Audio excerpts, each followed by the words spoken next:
Do you know what the predominant religion is in Somalia? Take a guess. Islam. Over 99% of the population. You guessed it. Somalis are not terrorizing this nation. We are helping it thrive. Somalis have always seen themselves as a fabric of this nation. Are you sure about that, Ilhan Omar? You want to retract that statement? Nope. All right, let's pull up some facts, shall we?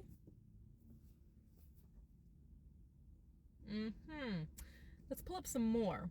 Right. Helping America thrive. Here's where my problem lies. Ilhan Omar is always talking negatively about America, the country that she resides in, and she's always speaking highly about Somalia. You know, the country that she won't go back to. It's amazing how much high esteem Somalia gets when it's coming out of her mouth, just speaking about it, when in actuality, here are the facts about Somalia. So for starters, the United States listed Somalia as a level 4 risk. It's the highest level of advisory. Do not travel there. They're saying it's high crimes, high terrorism, don't forget kidnapping and piracy. Also, forgive me for my pronunciation, but Al-Shabaab conducts terrorism attacks, bombings in Mogadishu.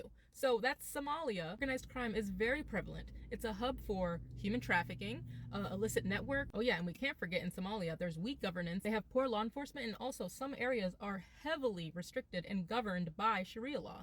Human trafficking, arms trafficking, sexual violence, piracy. Shall I go on? And it is a fact, not an opinion or a feeling. It is an objective fact. It's one of the most dangerous countries in the entire world. Obviously, not all Somalis are pirates or all these other criminals, right?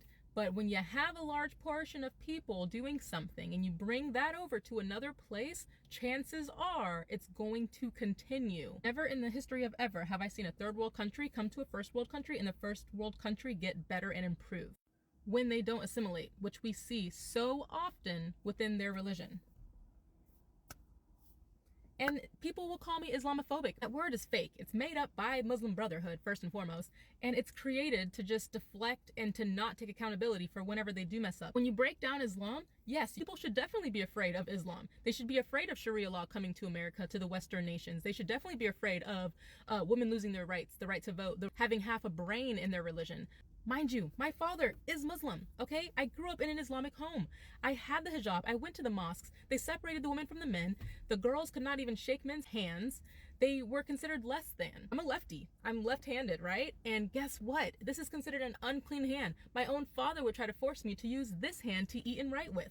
So I don't care about white liberals, Muslims coming to me telling me that it's Islamophobic to stand up for women, to say we don't want Sharia law in Western nations, we don't want crimes, we don't want oppression to come to our countries. If you guys love your country so much, go back to those countries. Stop bringing your values and beliefs to another country and expecting other people to conform to them. And last thing I'll address regarding President Trump, I would have used a different choice of words. However, he had a point. As any rational human being would be able to see, Somalia is definitely a dangerous country. Here's the ironic part. So we have celebrities, right?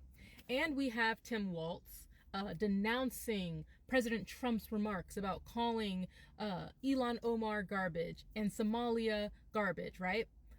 Did they denounce when Biden called millions of Trump supporters garbage, though? Puerto Rico, where I'm in my home state of Delaware, they're good, decent, honorable people. The only garbage I see floating out there is just supporters.